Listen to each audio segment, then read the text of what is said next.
हुन्छ गरे हुँदैन फाइनलतिरको कुराहरू सबै। सो मैले यहाँ समरी बनाएको छु त्यो कुराहरूको भ्याटको। र यहाँ म सेयर गर्दैछु है भ्याटको वर्किङ पनि छ यहाँ कसरी वर्किङ राखेर भ्याट रिटर्न कसरी बढ्ने। सो सबै कुरा छ यहाँ कतै केही जानु पर्दैन है।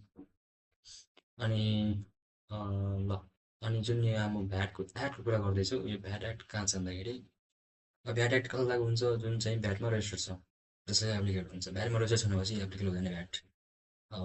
प्यानमा रेजिस्टर छ र प्रोप्राइटरसिप छैन भनेपछि प्रोप्राइटरसिप एक्ट लागु हुनु भयो भ्याट लागु हुनु भएन। भ्याट लागु हुनलाई भ्याटमा रेजिस्टर हुनुपर्छ धेरै जसो भ्याटमा रेजिस्टर हुँदैन जस्तै एनजिओहरू म्यान्डेटरी हुनुपर्छ भन्ने जरुरी छैन है यदि ट्याक्सेबल ट्रान्जेक्सन गर्दैन भने। ल अनि सो म यहाँ आइडी साइट खोल्छु।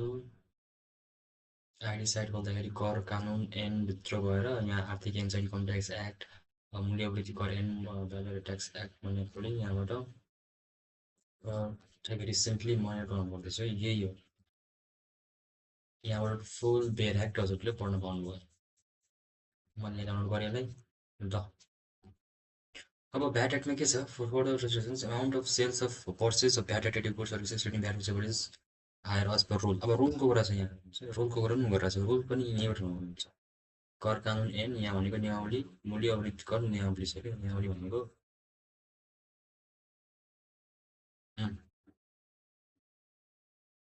यस रुल्स एन्ड रेगुलेसन्स त्यही नै हो नियमावली भनेको कहिले काहीँ हुन्छ कति त्यही नै हो र मूल्य अवृत्ति कर नियमावली भनेको यहाँ जानुहोस् यहाँबाट हेर्न सक्नुभयो हजुरहरूले सो म यहाँबाट ठ्याक्कै जुन हामीले पढेको हुन्छौँ त्यो कुराहरू यो एक्टसँग कसरी हेर्ने बेयर एक्टसँग अनि ताकि कन्फ्युजनहरू भएको कुराहरू पनि यहाँबाट क्लियरिफाई हुन्छ क्या धेरै कुराहरू जस्तै यहाँ मैले के लेखेको छु भन्दाखेरि रुल 8 अनुसार जुन पर्पोज अफ रेजिस्ट्रेसन्स गुड्सको केसमा 50 लाख गुड्स र सर्भिसको केसमा 30 लाख कति थियो नि अब यो त्यो रुल 8मा छ त्यो कुराहरू लेखेको 7 भयो 8 यहाँ जानुभयो भने चाहिँ कारोबार रकमको निर्धारण के हो कारोबार दर्ता गर्ने प्रोविजनको नियमले कुनै कारोबार रकमको निर्धारण वा सो कारोबारको विगत 12 महिनाको खरिद वा बिक्री मूल्य मध्ये जुन बढी हुन्छ सोको आधारमा गरिनेछ। जस्तै पर्चेस एउटा सेल्स गरेँ मैले एउटा त्यसमध्ये अप टु लास्ट 12 महिना के अब यदि म आज ज्येष्ठ महिनामा छु भने चाहिँ पछिल्लो वर्षको ज्येष्ठ महिनासम्मको मैले पर्चेस र सेल्सको ट्रान्जेक्सन हेर्छु। अब पर्चेस र सेल्सको ट्रान्जेक्सन हेर्दाखेरि मैले ट्याक्सेबल भ्यालु हेर्नु पऱ्यो न कि ट्याक्सेबल भ्यालु भनेको एक्सक्लुडिङ भ्याट। जस्तै 100 रुपियाँको जस्तो म अब 100 रुपियाँको गुड्स बेच्दैछु 100 अब 113 रुपियाँमा किनभने 13 रुपियाँ भ्याट जोडेर 113 भनेपछि मैले 100 रुपियाँ ट्याक्सेबल एमाउन्ट लिने भयो एक्सक्लुडिङ भ्याट भ्याट हटाएर त्यो एमाउन्ट लिनु पऱ्यो है। अनि त्यो गरेर यहीँ लेखेको छ तपाईँको व्यक्तिले चाहिँ गर्नुपर्नेछ गर्दाखेरिले मागे कति खानु पर्नेछ त्यही नै छ। अब त्यो कुरा कहाँ छ त्यो 50 लाख र 30 लाख यो भ्याट एक्टमा छ है। र अर्को र रेजिस्ट्रेसन गरेको डिस्प्ले रेजिस्ट्रेसन सर्टिफिकेट एभ्रिवेट गर्नुपर्ने हुन्छ यो सेक्सन 5 मा छ यो रेजिस्ट्रेसन नम्बर एभ्रिवेट भ्याट अब यही जुन एउटा भ्याट नम्बर लिएको हुन्छ कस्टम एक्सपोर्ट इम्पोर्टको काम गरिरहेछ अथवा एक्साइजमा छ सबमा त्यही एउटै भ्याट नम्बर युज हुन्छ प्यान नम्बर एउटै युज हुन्छ फरक हुँदैन भ्याटलाई छुट्टै कस्टमलाई छुट्टै एक्साइजलाई छुट्टै त्यस्तो हुँदैन है त्यो कुरा सेक्सन 10(6) मा लेखेको छ सबसेक्सन 6 मा। यदि अनि अर्को कुरा छ सेक्सन 10(10) मा के छ भन्दाखेरि 10 मा जुन हामीले दिएको हुन्छ नि रजिस्टर्स गर्नलाई इन्फर्मेसन दिएको हुन्छ अब्जेक्टिभ्स के छ काम के छ अनि पछि गएर के हुन्छ भन्दाखेरि हामी चेन्जेस गरिदिन्छौँ अब्जेक्टिभ्समा अनि अब सुरुमा त म कपडा बेच्छु भनेर पछि गएर अर्कै सर्भिसको काम गर्थ्यो कि सो विदाउट अब्जेक्टिभ्स अनि त्यो चाहिँ एप्लिकेसन दिने बेला प्यान भ्याट नम्बर दिने बेला त्यति बेला त अर्कै थियो अब्जेक्टिभ्स पछि गएर अर्को अब्जेक्टिभ गर्न थाल्यो भनेपछि 15 डेजभित्र चेन्ज गरेको के कारोबार गरेको होइन है इजी डिटेल्स चेन्ज गरेको यदि होइन म कारोबार गर्न लागेको छु भनेपछि 15 दिनभित्र दिनु पऱ्यो त्यो इन्फर्मेसन्स आइडीले नोटिफाई गरिदिनु अनि मात्रै गर्नु त्यो ट्रान्जेक्सनहरू। अनि यदि चेन्जेस ठाउँ यदि चेन्ज गरेर छ भने त्यसको पनि 15 दिन पहिला दिनु नोटिस र यदि तपाईँको जुन के छ भन्दाखेरि त्यो बिजनेस अपरेट गर्ने यदि प्लेस यदि चेन्ज भइरहेछ भनेपछि त्यो पनि इन्फर्मेसन दिनुपर्छ आइडीलाई जहाँ हजुरले रेजिस्ट्रेसन गर्नुपर्छ त्यो उता यदि अब त्यो उसको दायरामा पर्दैन भने चाहिँ उसले त्यो कुरा त्यहाँको वार्डमा अथवा त्यहाँको जुन आइडी हुन्छ त्यहाँलाई उसले इन्फर्म गरिदिइहाल्छ, ल यसले यो गर्दैछ, त्यहाँ रेजिस्टर हुनुपर्छ, त्यहाँ पनि रेजिस्टर हुनुपर्छ है फेरि। तपाईँको यदि कार्यालय के भन्छ भन्दाखेरि मेट्रोपोलिटन सिटी र नगरपालिका फरक फरक ठाउँमा हुनुहुन्छ भने चाहिँ त्यहाँको वार्डमा र त्यहाँको नगरपालिकामा दर्ता हुनुपर्छ। Notice event change objective transactions prior to 15 days of changing गर्नुभन्दा पहिला 15 दिन पहिला दिनुपर्छ। त्यो रुल 10मा लेखेको छ। यहाँ हजुरले यो नियमावलीमा गएर हेर्नु पाउनुहुन्छ है सबै। मैले रुलको कुरा गरेको चाहिँ यो नियमावली, यो रुलमा ठ्याक्कै छ त्यो कुरा। र एक्टको कुरा गर्दाखेरि यो मूल्य विधिकरण एक्टमा लेखेको छ सबै कुरा है। अनि मैले त्यो 30 लाख र 50 लाख भन्ने कुरा पनि सेक्सन 10मा छ त्यो कुरा है, लेख्न हजुरले हेर्न सक्नुहुन्छ। सो मैले त्यो खासै एक्सप्लेन गरिनँ र कसरी हेर्ने त्यो कुरा पनि देखाएको खासमा। ल, इन्सुरेन्सको डुप्लिकेट कपी अब कसैको रेफरेन्स कपी हराइसक्यो, रेजिस्टर गरेको भनेपछि अब डिस्ट्रोय भयो केही कारणले गर्दाखेरि सर्टिफिकेट तिर्नुहोस् र नयाँ सर्टिफिकेट लिन सक्नुहुन्छ 15 दिनभित्रै। र अर्को रुल 14B मा के छ भन्दाखेरि सेल्स प्राइस के। अब कसैले यदि भ्याट उठाइरहेछ भनेपछि अनि उसले त्यो जुन प्रेजेन्ट गरेको हुन्छ नि प्राइस ट्यागहरू, अब कपडै पसलको अलिक बेच्नु देखाउनु सुरुमा त्यही भनेको थिएँ। अब त्यसको प्राइस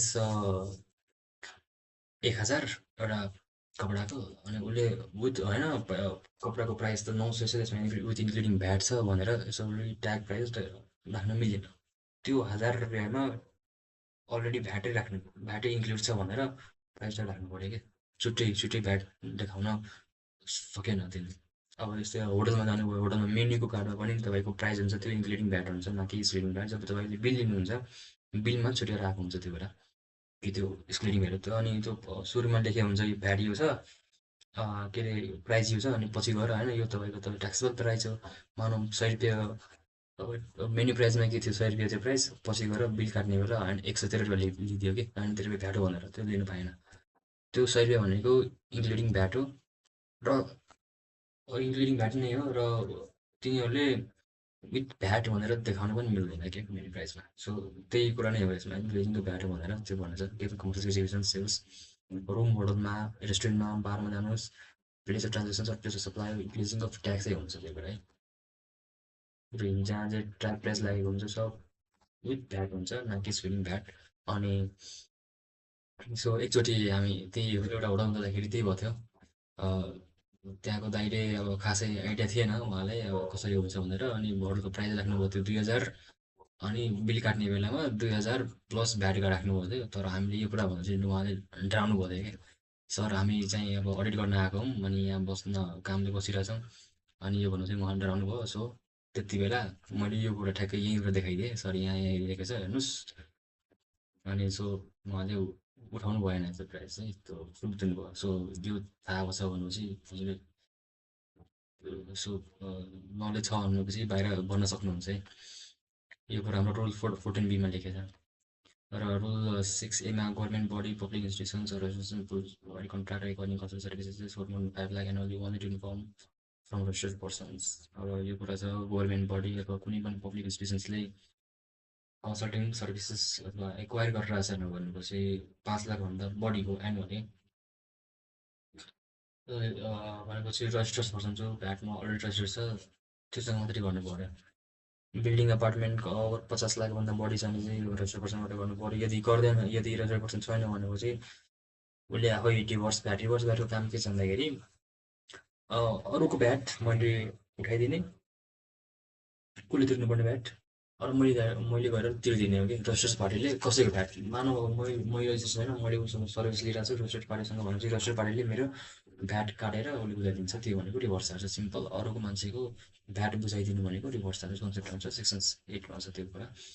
त्यही नै अब कुनै सर्भिस लिइरहेछ, म सर्भिस लिने मान्छे रजिस्टर छैन भनेपछि, तर इम्पोर्ट अथवा पेमेन्ट गरिरहेछ भनेपछि सर्भिस, अनि आउटसाइडबाट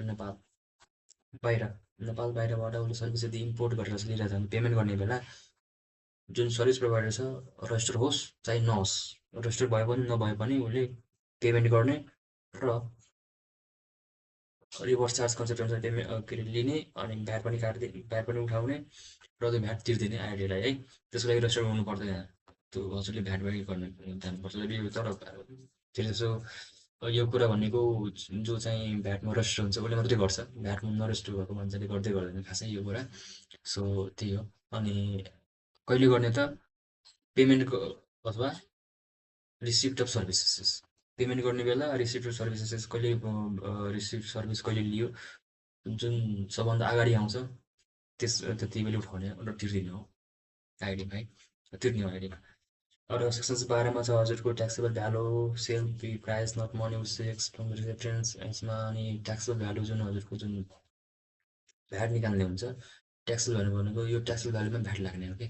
सो ट्याक्सेबल भ्यालु निकाल्ने कसरी त, अब एउटा कस्ट प्राइस हुन्छ जसमा मेरो प्रोडक्सन कस्ट लागेको हुन्छ र यो सामान बनाउनु यति पैसा लाग्यो, ट्रान्सपोर्टेसन खर्च, यदि इम्पोर्ट गरेर छन् भने कस्टमसम्म पैसाहरू, कस्टम ड्युटी तिरेको, त्यसमा लागेको ट्याक्सहरू, ट्यारिफमा, त्यसमा नि लाग्छ त्यो कुरा चाहिँ एक्सक्लुजन्स। र यसमा एमाउन्ट अफ डिस्काउन्टहरू कमिसनहरू एक्सक्लुड गरिन्छ, एक्सक्लुजन्स कमिसन्सहरू दिएको राख्न मिल्दैन, यसमा एक्सक्लुड गरिन्छ।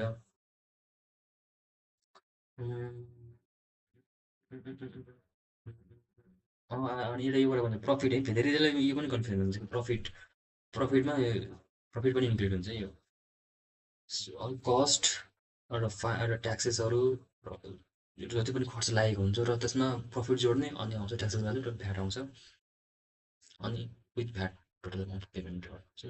अब इम्पोर्टको केसमा के हुन्छ, कस्ट अफिसले फिक्स गरेको हुन्छ, अनि इन्सुरेन्स, अनि त्यो इन्सुरेन्स कुन इन्सुरेन्स फेरि अप टु कस्टम पोइन्टसम्म लागेको इन्सुरेन्स मात्रै, फेरि अप टु कस्टम पोइन्टसम्म लागेको इन्सुरेन्स, त्यो चाहिँ अप टु कस्टम पोइन्टसम्म लागेको खर्चहरू सबै जोड्नु पायो कस्टमले, अनि त्यसमा लाग्छ त्यो ट्याक्सहरू। अनि यो सब मैले यहाँ लेख्दैछु। फिसहरू खास एक्सप्लेन गरेँ मैले, हजुरलाई पढेर बुझ्न सक्नुहुन्छ, यदि बुझ्नु भएन चाहिँ कमेन्ट गर्नुहोस्, म रिप्लाई दिन्छु त्यहाँबाट होइन। अनि सेक्सन 17 भ्याट। अब जब हजुरले भ्याट रिटर्न गर्नुहुन्छ, एउटा वर्किङ गर्नुहुन्छ क्या हजुरले, एउटा वर्किङ कस्तो छ भन्दाखेरि मैले यहाँ एउटा एक्सेल फाइल सेट गरिदिएको छु। लास्टमा जानुभयो भने डाउनलोड भ्याट वर्किङ छ, डाउनलोड भ्याट वर्किङ जानुहोस्, यो एक्सेल फाइल हुन्छ। अब हरेक मन्थली वाइज अथवा ट्राइमेस्टर वाइज छ हजुरको भनेपछि यहाँबाट यस्तो वर्किङ बनाउने, अनि ट्याक्क गएर आइडीको साइडमा खोल्ने, अनि त्यो पनि भर्नु कसरी भर्ने एकदम सब देखाउँछ। पहिला यो कन्सेप्ट बुझौँ के कुरा छ, के कस्तो हुन्छ, त्यो सबै बुझौँ है। पर्चेज रेजिस्टर्स यहाँ हुन्छ, अरू पर्चेज रेजिस्टर्सहरू हुन्छ, सेल्स गरेको कुराहरू यसरी राख्ने, यहाँ भ्याट प्यान सबै सबै राख्न सकिन्छ है यसमा। भ्याटको कुरा मात्रै, तर रिटर्न भर्ने बेला भ्याटको मात्रै भर्ने, यसमा भ्याटको मात्रै, भ्याटको मात्रै है। यो भ्याटको लागि मात्रै सकेसम्म यस्तो गर्नु न, प्यान बिलको र भ्याट बिलको छुटाछुटी बनाउनुहोस् कि रेकर्डिङ गर्दाखेरि। यो सेल्स रेजिस्टर र पर्चेज रेजिस्टर्समा भ्याटको मात्रै गर्नुहोस्। र भ्याटको गर्नुभयो भने चाहिँ हजुरको लागि यो सजिलो हुने भयो। ठ्याक्कै हजुरको यो लिङ्क लागेको हुन्छ, ट्याक्सेबल सेल्स भनेको। जब हजुरले डाउनलोड गर्नुहुन्छ, मैले यहाँ हेर्नुहोस् है, यहाँ देखिरहेको छ सेल्स रजिस्टर्सको J17, सेल्स रजिस्टर्सको J17 भनेको यो टोटल एमाउन्ट क्या, यो। अब यहाँ के लेख्ने यो कुराहरू पनि छ, मैले सब लेख्दैछु, केही गर्ने गर्दैन, हजुरले डाउनलोड गर्नुहोस् अनि त्यो पढ्नुहोस्, यहाँ जे लाग्छ यहाँ पढ्नुहोस्। यहाँ अब कसरी त्यो प्रिपेयर गर्ने, prepare purchase registers, sales registers. So यहाँ यसमा जान्छु लिङ्कमा, त्यो लिङ्कमा जानुभयो भने चाहिँ अर्को खुल्छ मेरो यो बुक यहाँबाट।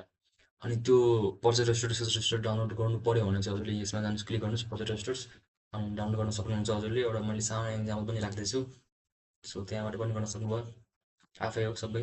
अनि त्यसमा भएको कुराहरू अब जस्तै यहाँ हेर्नुभयो भने पर्चेज रेजिस्टर्समा खरिद खाता छ, नियम 2 को नियम 1 को फन्ड 6सँग सम्बन्धित मिति, बीजक नम्बर। अनि यो नेपालीमै राख्नुपर्छ भन्ने चाहिँ जरुरी छैन, यो हजुरको आफ्नो वर्किङ हो र आफ्नो रेकर्डिङको लागि मात्रै हो, कोही खासमा अरू बस त्यति हो। अनि यहाँ चाह्यो भने हजुरले इङ्ग्लिसमा राख्नुहोस्, डेट, इन्भोइस नम्बर, प्रज्ञान पत्र नम्बर भनेको इम्पोर्ट गर्दाखेरि लाग्छ त्यो, अनि त्यो पत्र आउँछ अर्को, प्रज्ञान पत्र नम्बर भनेको त्यो हो, बिल कस्टम ड्युटी जस्तो लाग्छ। अनि आपूर्तिको नाम, प्यान नम्बर लेख्ने, आपूर्तिकर्ताको जो कुनबाट लिएको छ उसको खडा सब मैले लेख्दैछु है। सो यो खासै मैले एक्सप्लेन गरिनँ हजुरहरूले, यहाँ छ, हजुरले कस्तो पढेर सब बुझ्नुहुन्छ। So that's it. ल, इन्ट्री छ, sales and sales registers, export goods maintain sales. अर्को भनेको एक्सपोर्ट, यदि कुनै गुड्स हामी एक्सपोर्ट गरेर छ भनेपछि त्यसमा भ्याट लाग्दैन है। त्यसमा 0% भ्याट लाग्छ, 0%। बाँकीकोमा यदि इम्पोर्ट गर्नुभयो भने 13%, एक्सपोर्ट गर्नुभयो भने चाहिँ 0% लाग्छ। त्यति हो। अनि त्यो कुरा कहाँ लेखेको छ सेड्युल 2 मा, त्यो पनि हजुरले भ्याट एक्ट गर्नु सेड्युल 2 मा सबै आइटमहरूको लिस्ट दिएको छ, धेरै आइटमहरू छ। अब कुनमा भ्याट लाग्दैन, के अरे कुनमा भ्याट लाग्दैन, त्यो कुराहरू सब त्यसमा मेन्सन भएको छ सेड्युल्स 1 मा भनेको। अनि सेड्युल 1 मा भनेको एक्जिम, त्यसमा भ्याटै लाग्दैन कि 0% होइन कि नो भ्याट के, भ्याटमा रजिस्टर हुनुपर्छ यदि त्यो सेड्युल 1 को कुराहरू यदि तपाईँले ट्रान्जेक्सन गरिराख्नुभएको छ भने। अनि सेड्युल 2 मा भनेको त्यसमा 0% रेट लाग्छ, न कि 13% त्यो कुराहरू छ। सो त्यो नि एक्टमा गएर, एक्टको लास्टमा गएर, जब मैले अघि देखाएको थिएँ एक्ट खोलेर भ्याट एक्टको लास्टमा गएर हेर्नुहुन्छ भने चाहिँ त्यो सेड्युल त्यहाँ लेखेको हुन्छ है। यो माथि पर्चेज रजिस्टर्स र यो तल भनेको सेल्स रजिस्टर्स, यति हो। सो अब हामी पहिला एकै स्लाइडमा जाउँ है।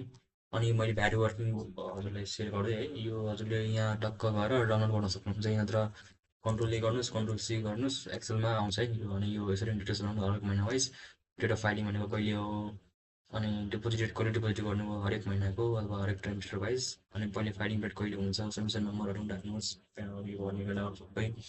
सो यो वर्किङमा राख्नुभयो भने सजिलो हुन्छ हजुरहरूलाई, यो चाहिँ राख्नुहोस् है। सो मैले सेयर गर्दै हाल्दा यो सेयर गर्नुहुन्छ, यो पनि काट्छु। ल अब हामी कहाँ थियो भन्दाखेरि सुरुमा मैले यो एकदम फास्ट ट्र्याकमा गरेँ। अब खासै यो गाह्रो हुन्छ जस्तो लागेन मलाई।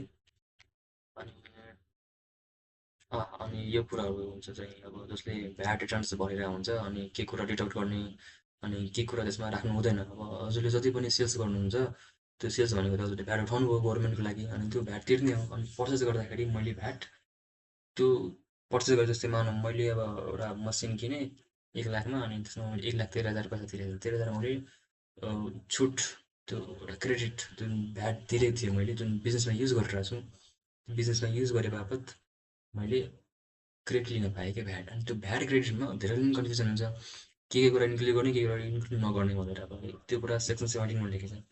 VAT reduction credit on import acquisition support services use for taxable transactions. यदि कुनै पनि गुड्सहरू जुन हामीले यदि इम्पोर्ट गर्दाखेरि इम्पोर्टमा 13% भ्याट तिरेको हुन्छौँ, त्यसको पनि छुट पाउँछौँ यदि त्यो ट्याक्सबल ट्रान्जेक्सनमा युज गरिरहेछ भनेपछि। ट्याक्सबल ट्रान्जेक्सन भनेको भ्याटेबल ट्रान्जेक्सन हो, गुड्स हो अथवा सर्भिस जेसुकै भयो भने हामीले त्यो सपोर्टिङ बिलहरू, supporting tax invoice bill, original invoice bill छ भनेपछि हामीले त्यसलाई डिडक्ट गर्न पायौँ। डिडक्ट गर्न पायौँ भने त्यसको मतलब के त, हामी अहिले अघि भर्खरै एउटा भ्याट वर्किङ खोलेको थियौँ होइन। भ्याट वर्किङमा के छ भन्दाखेरि यहाँ हजुरको सेल्स आउँछ, यहाँ automatic tax output on sales भनेको तिर्नुपर्ने भ्याट आउँछ हाम्रो, तिर्नुपर्ने भ्याट। अनि यहाँ आउँछ ट्याक्स फुल पर्चेस, यहाँ पर्चेस राख्छौँ हामी पर्चेस, अनि यहाँ आउँछ यसको भ्याट। अनि तल हेर्नुभयो भने नि यो भनेको माइनस हो क्या, तिर्नुपर्ने इनपुट भनेको माइनस। यानि कि मैले एक्चुअली जति यो आउँछ नि टोटल पेबल भन्ने, टोटल पेबल, यो टोटल पेबल भनेको यो माइनस हो क्या, आउटपुट माइनस इनपुट, तिर्नुपर्ने भ्याट र मैले लिनुपर्ने भ्याट। जति पनि म पर्चेस गर्छु र त्यो ट्याक्सेबल ट्रान्जेक्सनमा युज गर्छु, त्यो म भ्याट फिर्ता दिन सक्छु क्या, त्यो माइनस हो भ्याट चाहिँ। सो मैले जुन ट्याक्स क्रेडिट भनिरहेको छु त्यो भनेको पर्चेसमा इनपुट ट्याक्सको कुरा गरेको मैले है, त्यति चाहिँ क्लियर हुनुहोस्। अनि त्यो कुरा अब के कुरा इन्क्लुड गर्ने, अब सबै अब मैले घरिघरिको सबै पर्चेस गर्न पाएँ भने त मलाई त खुसी हुन्छ पुरै, सबै गरिदिन्छन् है। भ्याट त अब जे कुरा किने इन्टरटेनमेन्ट खर्च गऱ्यो होइन। सो सो केही लिमिट छ, तर त्यसमा प्रोपोर्सनल क्रेडिट पनि लिन पाइन्छ, त्यस्तो पनि छ व्यवस्था। त्यो कुरा सेक्सन 17 छ है। र ट्याक्स इन्भोइसेसको rule 17 for import private, normally पर्चेसको लागि त हजुरसँग ट्याक्स इन्भोइस हुनु पऱ्यो, ओरिजिनल ट्याक्स इन्भोइस। तर इम्पोर्टको लागि प्रज्ञापन पत्र एउटा हुन्छ, इम्पोर्ट गर्नुभयो त्यो प्रज्ञापन नम्बर छ अथवा त्यो प्रज्ञापन इन्भोइस छ भने चाहिँ ट्याक्स त्यसको क्रेडिट लिन पाउनु पऱ्यो, इलिजिबल हुनुहुन्छ। अर्को भनेको that can be use for personal business purpose, first goods that can be use for personal business purpose. यो भनेको सिम्पल हो, यदि अब मानौँ मैले 1 लाखको सामान किनेँ र त्यो 1 लाखको सामानमा 13% भनेको 13,000 जुन भ्याट तिरेको थिएँ, त्यो मैले पर्सनली पनि युज गरेँ र बिजनेसमा पनि युज गरेँ।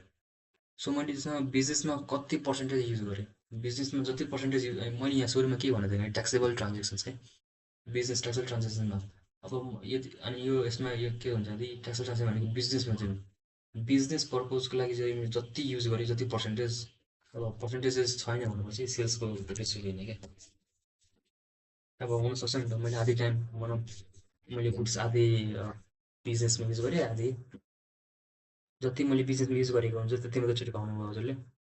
That's it. अनि पार्सल भनेको त्यही नै आधी आधी 30-40% भनौँ 50% मैले पर्सनल खर्च गरेँ 50% मैले बिजनेस खर्च गरेँ।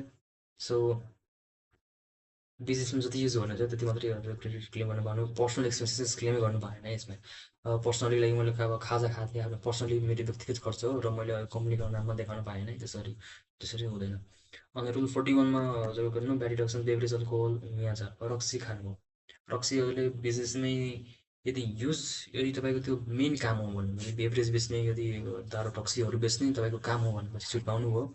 तर तपाईँको नर्मल कोर्स बिजनेस छ र कहिले पार्टी पार्टी भयो अथवा इन्टरटेनमेन्ट खर्चहरू भयो पार्टीको त्यो खर्च भएर कुनै घटाउन मिलेन भ्याटहरू किनभने त्यो त हजुरले कन्ज्युम गर्नुभयो नि त भ्याटको कन्सेप्ट के हो भन्दाखेरि जसले कन्ज्युम गर्छ त्यसबाट भ्याट पाउने so beverage alcohol mix beverage whisky beer अनि पेट्रोल फर भेहिकल यो याद राख्नुहोस्। डिजल डिजलको चाहिँ भ्याट क्लेम पाउँछ डिजल तिरेको पेट्रोलको चाहिँ पाउँदैन पेट्रोलको चाहिँ पाउँदैन है यो याद राख्नुहोस् पेट्रोल फर भेहिकल धेरै जसोले त्यही हुन्छ पेट्रोलको बिल लिएर आएको हुन्छ अनि बिजनेसमै युज गरेको हुन्छ पेट्रोल पनि तर पनि राखिदिरहेको हुन्छ धेरै जसो राखिदिन्छ तर त्यो चाहिँ राख्ने होइन फुल अडिट पऱ्यो भने चाहिँ त्यो हजुरको फाइन पेनाल्टी जति नै लाग्छ। सो त्यस्तो चाहिँ नगर्नु होला पेट्रोलको केसमा नो पर्चेज रेस्टुरेन्टमा राख्ने नै होइन पेट्रोल क्लेम गर्नु पाउनु भएन हजुरले भ्याट रिडक्सन्समा इन्टरटेनमेन्टमा यदि खर्च हुन्छ त्यसमा पाउनु भएन। अनि 40% अनि अर्को भनेको अब गाडीको अब मन टेम्पो किने अथवा 4 चक्का गाडी किने र त्यो मान्छेले बोक्ने गाडी हो खासमा भनेपछि त्यसमा 40% जति कस्ट प्राइस 10 लाखको गाडी किन्यो भने चाहिँ 10 लाखको 40% कस्ट प्राइसको हुन्छ अनि त्यसको 40% कस्ट प्राइस हो 40% कस्ट प्राइसको 40% निकाल्ने र त्यसको 30% निकाल्ने अनि त्यो चाहिँ डिटेल गर्न पाउनुभयो हजुरले सिम्पल त्यति हो। 3 or more than 3 wheel vehicle motor vehicles मान्छे बोक्ने गाडी किन्यो भनेपछि त्यसमा 40%को क्रेडिट पाउनुभयो। अझ मेन बिजनेस क्यान्डिडेट यहाँ मैले लेख्दैछु एउटा सबै कुरा लेख्दैछु यहाँ यदि माथिको यो जुन जुन कुराहरू घटाउन मिल्दैन नि हामीलाई यदि त्यसलाई नै यदि मेन बिजनेस मानेर युज गरिरहेछ भनेपछि घटाउन मिल्यो मजाले मिल्यो केही नै अप्ठ्यारो छैन। अब जस्तै मेरो दारू बेच्ने पसलै छ मेरो भनेपछि मैले सबै सामान बेच्दाखेरि त्यसमा भ्याट तिर्ने र जति पनि मसँग स्टक छ स्टकमा रहेको सो त्यसको मैले क्रेडिट लिन पाएँ क्या।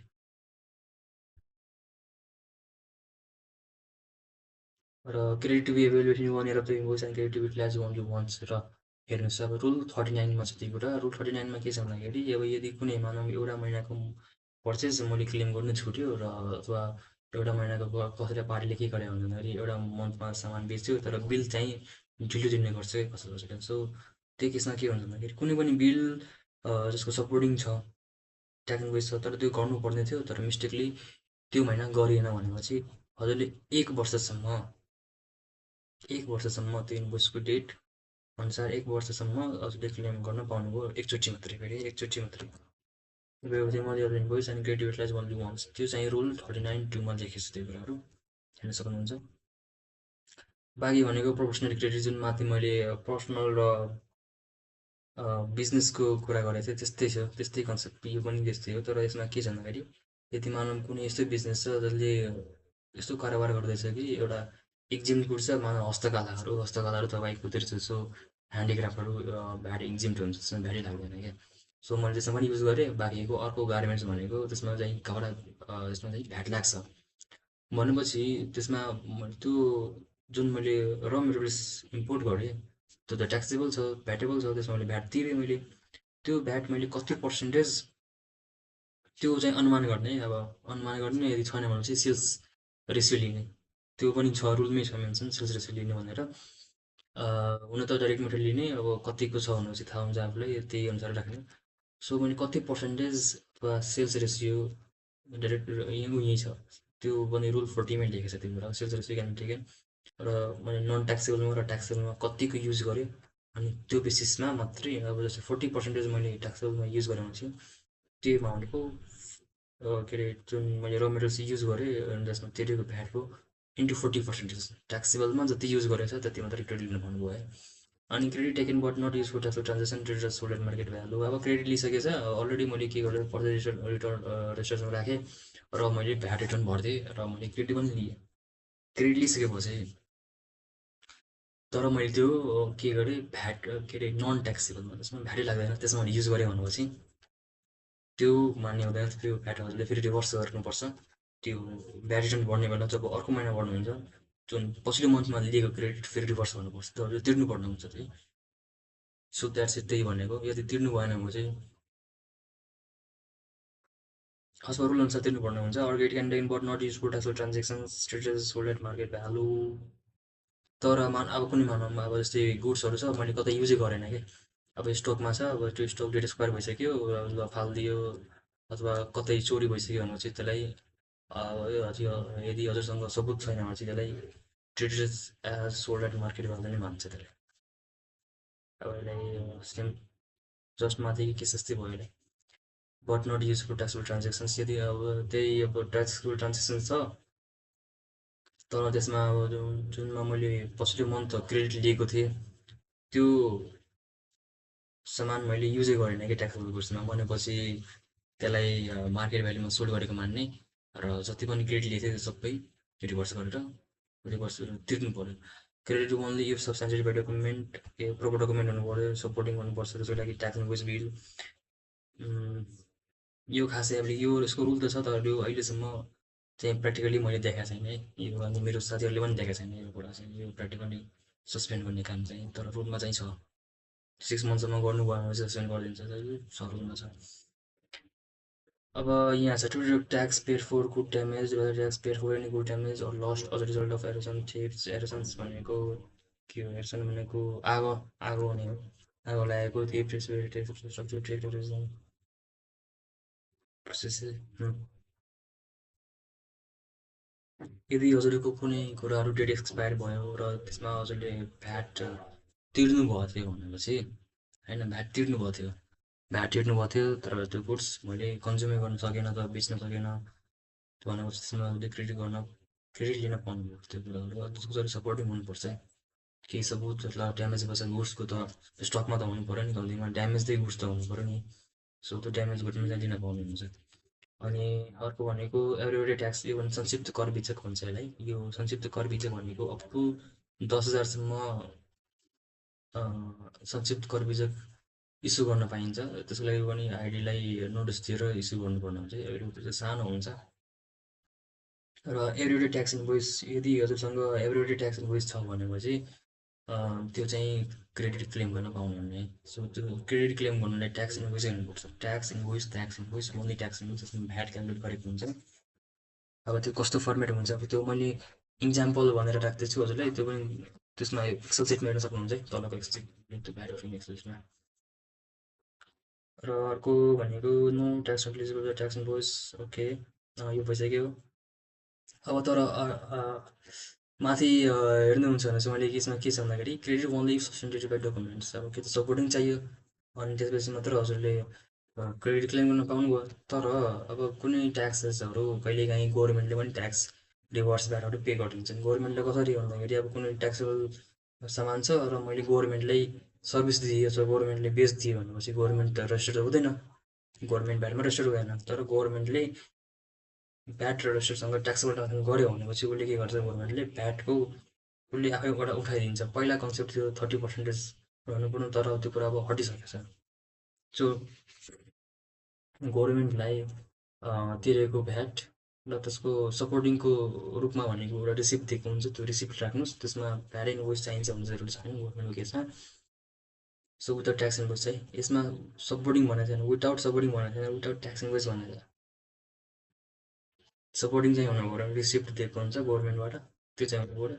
अब पहिला पहिला गभर्मेन्टले के गर्थ्यो भन्दाखेरि ट्याक्सेबल ट्रान्जेक्सनमा गर्दाखेरि उसले 30% भ्याट विथड्रल गर्थ्यो तर यो 82-83को बजेटमा अब त्यो 30% भ्याट विथड्रल पनि हटिसक्यो। सो अब पूर्ण रूपले त्यो कन्सेप्टै हटिसक्यो। सो अब हजुरलाई कन्फ्युजै हुँदैन। सो मैले त भनिनँ त्यो कुरा। That's it. त्यही हो सपोर्टिङ गभर्मेन्टले तिरेको बेला अब हजुरले एउटा रिसिप्ट लिनुहोस् अनि तिरेको एउटा दिएको हुन्छ राजस्व, बस त्यसको बिचमा हजुरले भर्न पाउनुभयो। अर्को हुन्छ मन्थली र ट्राइमेस्टर्स र बाई मन्थली, त्यो कसले भर्न पाइन्छ।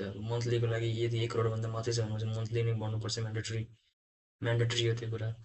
ट्राइमेस्टर छ भनेपछि यदि 1 करोडभन्दा कम छ भनेपछि हजुरले अनि ट्राइमेस्टर भर्न पाउनुभयो। र यदि मन्थली भर्न मन छ भने चाहिँ मन्थली पनि भर्न पाउनुहुन्छ हजुरहरूले, बाई मन्थली ट्याक्स ट्याक्स। अनि सेक्सन्स 18मा छ यो कुरा। ट्याक्स रिटर्न्स कहिले भर्ने त 25 गते भित्र, नेक्स्ट डेजको 25 गते भित्र। ट्याक्स पिरियड भनेको अब बाई मन्थली ट्याक्स पिरियड भनेको यही हो। Tax period monthly, trimesters, by monthly भनेको यही हो ट्याक्स पिरियड। ट्याक्स रिटर्न भन्ने सेक्सन त्यो कुरा कहाँ लेखेको छ, सेक्सन 19 लेखेको छ।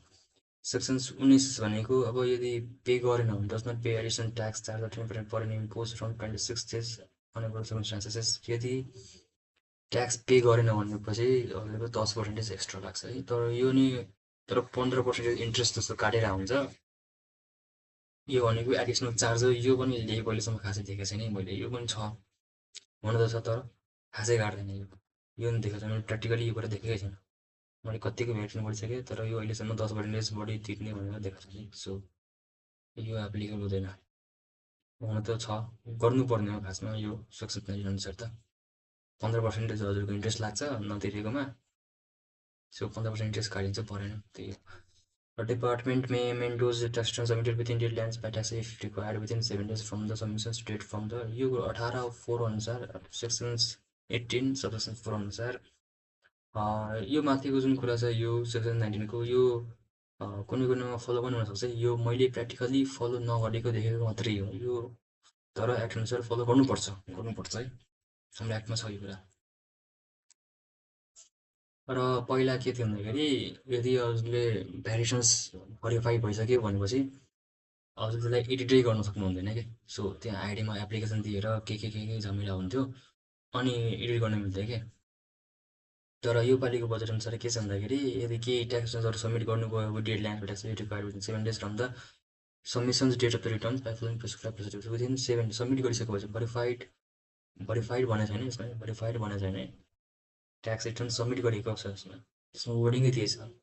सो तर यो नि अहिलेसम्म हामीले यसो, तर सुरुमा पहिला के थियो भने यो भनेको 82-83मा आएको यो एमेन्डमेन्ट 7 डेजभित्र एमेन्ड गर्न पाइने। र यो भरिफाइड भइसकेपछि हो कि यो सबमिटेड गरिसकेपछि हो, त्यो कुरा मैले प्र्याक्टिकली युज गरेको छैन। सो द्याट्स इट, त्यो मैले भन्न खोजेको। तर यसमा वर्डिङ भनेको सबमिटेड छ। सो आई थिङ्क भरिफाइड गरिसकेपछि गर्नु मिल्दैन जस्तो लाग्छ मलाई। भरिफाई गर्न सकेपछि मिल्दैन, किनभने पहिला पनि तपाईँको के हुन्थ्यो एउटा सेभ बटन हुन्छ। पुरा फुल इन्फर्मेसन राखिसकेपछि एउटा सेभ बटन हुन्छ। सेभ गरेपछि त हजुरले एडिट गर्न मिल्थ्यो, तर सबमिट गरिसकेपछि एडिटै गर्न मिल्दैन क्या। सो अब हजुरले यदि भ्यालिडेन्स भर्दै गर्दाखेरि सबमिट गरिसक्नुभयो भनेपछि विथिन 7 डेजसम्म हजुरले त्यसलाई एडिट गर्न पाउनुभयो, इन्फर्मेसन भरेको सबै एडिट गर्न पाउनुभयो। यदि यसमा यो रुल अनुसार अब यो भ्याट एक्टको केही रुल्सहरू यसमा जसको स्पेसिफिकली फाइन्स पेनाल्टिजहरू मेन्सन भएको छैन भने 10,000 is time for violation this act rules लाग्छ।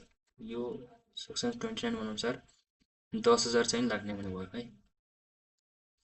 अर्को भनेको 50,000 is time for violation directives to be issued by department relation to regulations of internal transfers of commercial purpose goods. यदि क्रिमिनल डाइरेक्टिभ्सहरू गरेछ, यो निर्देशिकाहरू इस्यु गरे हुन्छ डिपार्टमेन्टले, त्यो मैले हजुरलाई देखाएको थियो, त्यहाँ आइडी साइट खोल्नुहोस्, त्यहाँनिर देखाएको हुन्छ। त्यो यदि अब त्यो बिचमा आफ्नो जुन रिलेटेड पार्टीहरू हुन्छ इन्टरनल ट्रान्सफर गर्दाखेरि कमर्सियल पर्पजको लागि, त्यसमा यदि कमको अन्डर नेगोसिएटिङ अफ जस्तो गऱ्यो भने चाहिँ, भाइलेट्स गऱ्यो भने चाहिँ त्यो रुल्सहरूलाई 50,000 फाइन लाग्छ त्यसमा। त्यो कुरा कन्टिनेन्टमा छ मेन्सन गरेको। ल अनि एउटा यो मैले नोटिस गरेको र एउटा यो पनि छ है। कसैले बिजनेस गर्दैछ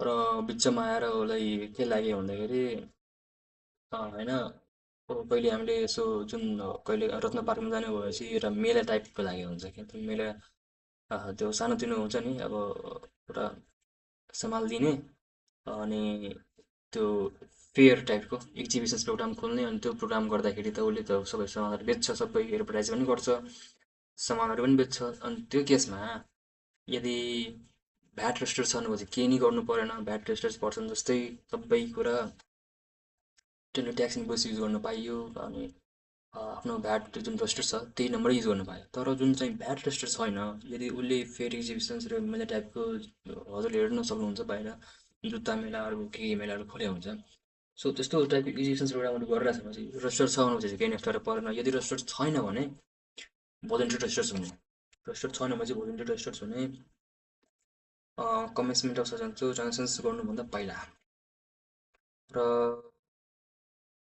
by way of stock transfer अनि त्यसपछि ट्रान्सफर अफ स्टक ट्रान्सफर गर्ने र त्यो मेला सकिसकेपछि विथिन 7 डेज सबै टेम्पोरेरी डिटेल्सहरू छ अनि त्यो डिटेल्सहरू के हुन्छ भन्दाखेरि डिटेल्समा कतिको मैले स्टक ट्रान्सफर गरेँ कतिको भ्याटहरू उठाएँ कतिको सामान बेचेँ र कतिको स्टक बाँकी छ त्यो सबै इन्फर्मेसनहरू विथिन 7 डेज सकेको मेला त्यो एक्जिबिसन्स प्रोग्राम सकेको भित्र दिनुपर्ने हुन्छ इन्फर्मेसनहरू र त्यो हजुरले अनि रजिस्ट्रेसन्स पनि क्यान्सल नै हुन्छ हजुरको त्यति बेला किनभने भलन्टियर रेजिस्ट्रेसन र यो टेम्पोरेरी रेजिस्ट्रेसन हो सो हजुरलाई मन लाग्यो भने चाहिँ क्यान्सल गर्न पनि पाउनुभयो यो यदि नन रजिस्टर्ड पर्सन्सले यदि फेयर प्रोग्राम एक्जिबिसन प्रोग्रामहरू गरेर छ भने चाहिँ मात्र लाग्यो यदि रजिस्टर्ड पर्सनले गरेर छ भने चाहिँ केही नै गर्नु परेन आफूले रजिस्टर्स प्यान र भ्याट नम्बर नै युज गर्नु पायो सो द्याट्स इट अनि अर्को भनेको जुन हामी इन्भोइस इस्यु गर्छौँ त्यो चाहिँ एनएक्सआर 5 त्यो रुल्स जुन नियमावली थियो हाम्रो त्यो निर्देशिकाभित्र यहाँ आइडीको भित्र जानुहोस् आइडीको लास्ट त्यही नियम तथा नियमले मूल्यवृद्धि कर नियमावलीमा जानुहोस्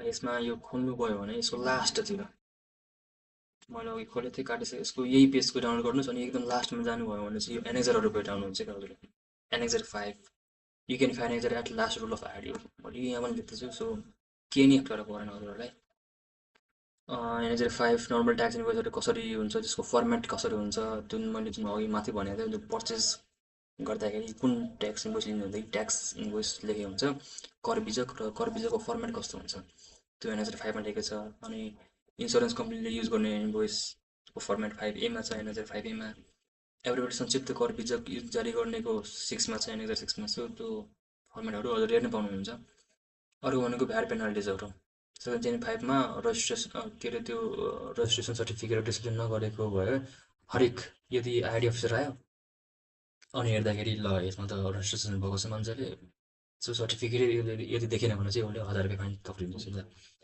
अर्को भनेको ट्याक्स प्लेयर यो रुल 14A मा छ जस्तै ट्याक्स एजेन्टले ट्रान्सफर गरेर छ भने चाहिँ उसको भ्याट रजिस्ट्रेसन सर्टिफिकेट उसको रजिस्ट्रेसन सर्टिफिकेट व्हाइट प्लेटमा हुन्छ के अरे सरी नन भ्याटेबलमा छ भने व्हाइटमा भ्याट एक्जिटमा गरेर छ भने चाहिँ ग्रिन प्लेट हुन्छ सो त्यो यदि ट्याक्स प्लेटहरू राखेको छैन भनेपछि 2000 पर युनिट लाग्छ यो कुरा अर्को भनेको जुन 15 दिनभित्र दिनुपर्ने थियो नि सूचना प्लेस चेन्ज गरोस् अथवा अब्जेक्टिभ चेन्ज गरेर आएको छ जुन इन्फर्मेसन उसले रजिस्ट्रेसन गर्ने बेला दिएको थियो आइडीलाई अनि त्यो पछि जब चेन्ज गर्यो अनि चेन्ज गर्दाखेरि उसले 15 दिनभित्र नोटिस दिएन क्या त्यो नोटिस दिएन भने चाहिँ 10,000 फाइन लाग्छ जुन सबै यो त यो यस्तो छ है मैले यो जति पनि सब यो समरी बनाएको छु नि यो प्र्याक्टिकली युज हुने खालकै हो धेरै जसो सबै यो नि लाग्छ फाइन 10,000 तर अब अर्को सेक्सन 29 अनुसार यदि मैले 14 को अब हजुरले सेक्सन 14 मा भन्छ इन्भोइस इस्यु गर्नुपर्छ भनेर के यदि मैले सेक्सन 14 अनुसार इन्भोइसै इस्यु गरेन भनेपछि 10,000 लाग्छ पर केस इन्भोइस मैले इस्यु गरेन 10,000 लाग्छ सो सामान बेच्दाखेरि भ्याट चाहिँ दिनु के अरे इन्भोइस चाहिँ दिनु पऱ्यो बिल अनिवार्य रूपमा यदि मैले बिल दिएन भनेपछि 10,000 फाइन लाग्छ त्यसको ठक्क यदि बिल लिएन भने चाहिँ 1000 रुपियाँ लाग्छ अब मैले ट्रान्जेक्सन यतिको ट्रान्जेक्सन गरिरहेको छु होइन ब्याङ्कबाट पैसा पनि गएको छ तर मैले बिलै लिएन छ र मैले त्यो बिल माग्नै बिर्सेँ भने चाहिँ भन्नु मिल्दैन क्या त्यसो भने यदि हजुरले बिल दिनु भएन भने चाहिँ 1000 रुपियाँ लाग्छ यदि बिलै दिनु नै भएन भने चाहिँ 10,000 लाग्छ क्या फाइन 10,000 पर केसमा हरेकचोटिमा 10,000 फाइन लाग्छ बिल दिनु भएन भने बिल हजुर यदि भ्याटमा रेजिस्टर हुनुभएछ भने चाहिँ बिल त दिनुपर्छ यति याद राख्नुहोस् उम्, यी कुनै गुड्सहरू 10,000 भन्दा माथिको ट्रान्सफर गरेर भनेपछि जस्तै अब ट्रान्सपोर्ट अब एक ठाउँमा अर्को ठाउँबाट म ट्रान्सफर गरिरहेको छु र कसैले त्यो त्यसको लागि म पैसा दिँदैछु भने चाहिँ 10,000 अनि विदाउट ट्याक्स इन्भोइस के फेरि त्यसमा 10,000को लाग्नुभयो पर केस। अर्को भनेको अप टु डेट भ्याट एकाउन्ट्सहरू 1,000 पर फाइन पर भ्याट लाग्छ। अब ट्याक्स अफिसर विषयमा आयो उसले हेऱ्यो तपाईँको त सक्दो भ्याट रिटर्नहरू सबै गर्नुपर्छ सबै होइन। सब पर्चेस लास्ट टाइम त सेल्स कम थियो योपल्ट सेल्स बढी आयो अनि अहिले तर पनि भ्याट त कम तिर्नुभयो किन यसो हेर्छ उसले त भ्याट के अरे पर्चेस त धेरै गरेछ अनि पर्चेस रिटर्न के अरे पर्चेस क्लेम धेरै गर्दैछ भने चाहिँ ट्याक्स अफिसर चेक गर्न आउँछ हजुरको केसमा यदि शङ्का लाग्यो भने चाहिँ चेक गर्न आउँछ अनि त्यसको केसमा यदि हजुरसँग बिल माग्छ क्या हजुरले जब यो भ्याट के अरे बिल इन्भोइस हेर्नुहुन्छ भने चाहिँ हजुर तिनवटा हुन्छ एउटा ओरिजिनल हुन्छ अर्को हुन्छ वाइट पेपर अर्को हुन्छ येल्लो पेपरमा येल्लो पेपर भनेको आफ्नो रेकर्डिङको लागि राख्ने हो वाइट पेपर भनेको जब ट्याक्स अफिसर आयो भनेपछि त्यो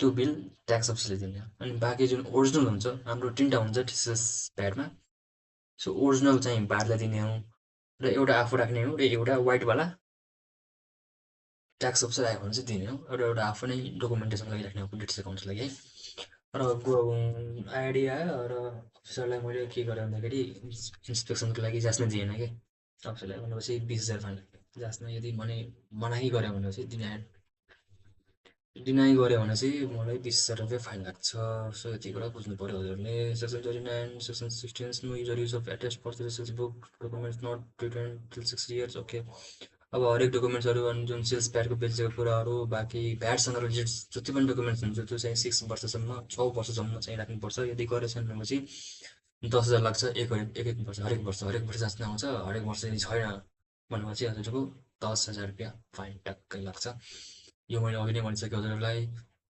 सेक्सन 18 अनुसार यदि भ्याट रिटर्न चाहिँ भरे छैन भने चाहिँ यति लाग्छ 1,000 रुपियाँ नर्मली 1,000 नै लाग्छ सेलर यदि कम सेल्स छ भने चाहिँ अब बढी सेल्स छ भने त्यति बेला चाहिँ 1,000 भन्दा माथि हुन्छ त्यो चाहिँ यसको माथि आउँछ क्या पर डे निकाल्यो अनि भ्याट यो भ्याट एमाउन्टको फेरि यो भ्याट एमाउन्टको भ्याट रिटर्न छ रिटर्नमा कति भ्याट तिर्नुपर्ने थियो जुन हाम्रो पर्चेस के अरे सेल्स माइनस पर्चेस आउँछ नि तिर्नुपर्ने भ्याट त्यो भ्याट एमाउन्ट हो यो खासमा अर्को भनेको section 29(1)(c) seller who uses र translate services of fine 50% invoice value अनि implement for come not 6 month ओहो ल यो कुरा है मजाको कुरा है यहाँ हेर्नुहोस् यहाँ के छ भन्दाखेरि कुनै यदि सेलरले इन्भोइस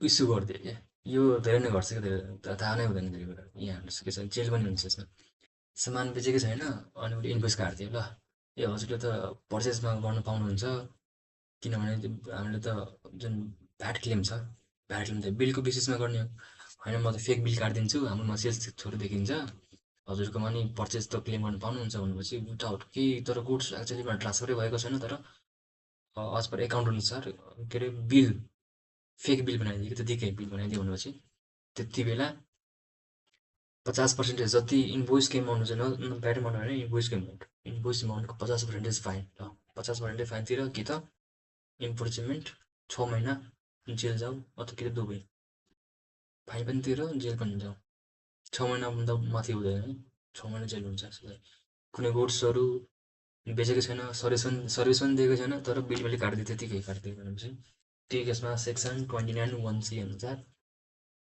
हजुरलाई फाइन लाग्नु भयो र जेल सजाय पनि हुनसक्छ है सो त्यो कुरा चाहिँ बुझ्नु पऱ्यो हजुरले अनि यो कुरा मैले सुरुमै भनिसकेँ हजुरलाई यो यदि प्यानमा रजिस्टर्स हुनुभएको छ भने चाहिँ हजुरलाई यो प्यान रजिस्टर सर्टिफिकेटको तल लेखेको हुन्छ करदाताले पालना गर्नुपर्ने कर्तव्यहरू सो त्यो कुरा चाहिँ यहाँ छ कुनै त्यति भएमा यो कुरा चाहिँ फलो गर्नुपर्छ है यो रजिस्टर छु भन्नेमा अनि यहाँ त मलाई थाहा नै थिएन यो कुरा भन्नु मिल्दैन यो कुरा यहीँ लेखेको हुन्छ रजिस्टर्समै लेखेको हुन्छ जब तपाईँले प्यान रजिस्ट्रेसन सर्टिफिकेट लिनुहुन्छ त्यो सर्टिफिकेटमै कुरा लेखेको हुन्छ र अब रह्यो हाम्रो मेन कुरा जति पनि माथि हामीले कुरा गऱ्यौँ भ्याटको कुराहरू त्यो भ्याट कसरी गर्ने त भर्ने कसरी र रिटर्न भरिफाइड कसरी गर्ने है सुरुमा त हजुरले भ्याट पेमेन्ट गर्नुपर्ने हुन्छ भ्याट पेमेन्ट गर्नलाई के गर्नुपर्छ भन्दाखेरि जेनरलमा लगइन गर्नुपर्छ है। जेनरलमा यहाँ त यो भनेको यो जति पनि प्रोसेस छ यो भनेको हजुरको भ्याट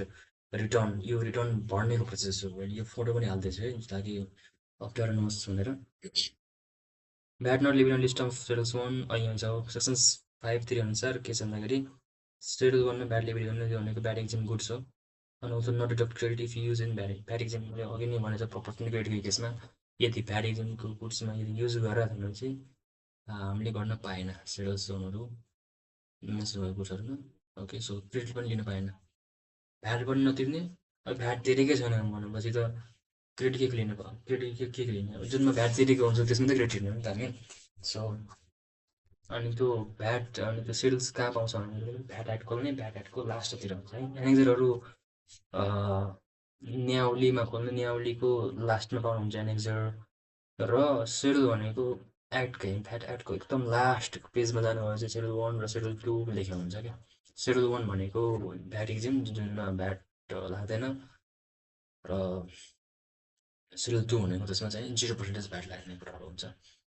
सो यति हो हाम्रो। अनि पेमेन्टको लागि मैले पेमेन्टको राखेको थिएन यसमा, जस्तो लाग्यो कि पेमेन्ट चाहिँ हजुरले के गर्ने भन्दाखेरि एउटा रेभेन्यू कोड भन्ने हुन्छ क्या। सो म यहीँ देखाइदिन्छु हजुरलाई, कतै जानु पर्दैन। आइआरडी आइडी खोलेँ र करोडा पोर्टलमा जानुहुन्छ। करोडा पोर्टलमा जब तपाईँ जानुहुन्छ यहाँ ट्याक्स पे लगइन गर्नुहुन्छ क्या। ट्याक्स पे लगइन गर्नुहुन्छ, आफ्नो आइडी पान र आइआरडीको पासवर्ड दिएर यहाँ है, यहाँ जब दिनुहुन्छ हजुरले मेरोमा सेभ छ ल, मैले कुनै अर्को खोलेँ तर म नाम तर म खोल्न सक्दिनँ कि नाम हुन्छ। सो मैले यो कति कुराहरू त्यो हुन्छ कन्फिडेन्सियल हुन्छ यो कुराहरू। सो आर्ला मैले खोलिदिएँ एउटा खोल्दा केही फरक पर्दैन खासै यसमा। 9 ए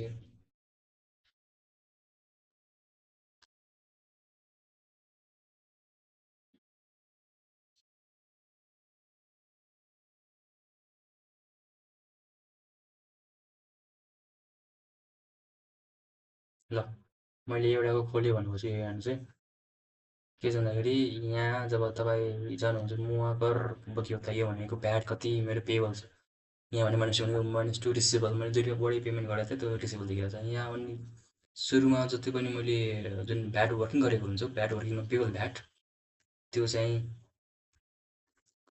हामीले यहाँबाट पेमेन्ट गर्ने पेमेन्ट भाउचर भन्ने छ। पेमेन्ट भाउचरमा जाने,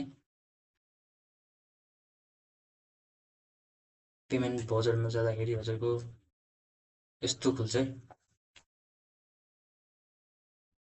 अनि यहाँ पुरानो तिरेको सब हेर्न सक्नुहुन्छ। यदि कुनै भ्याट तिर्नुपर्ने छ कुराहरू भ्याट तिर्नको लागि सो यहाँबाट जेनेरेट गर्ने। यहाँ मुवागर भनेको भ्याट, आयकर भनेको इन्कम ट्याक्स, अन्त भनेको एक्साइज ड्युटी तिर्नुपर्ने। सो मैले यहाँ मुवाकरमा गएँ र राजस्व अब मुवाकर उत्पादनको तिर्नु। अनि जस्तै धेरै जसोले यो युज गर्छ 333 वस्तु बिक्री, मेरो काम भनेको सेल्स र डिस्ट्रिब्युसन्स गर्ने काम हो। सेल्स एन्ड डिस्ट्रिब्युसन भनेपछि म यो युज गर्छु 331 र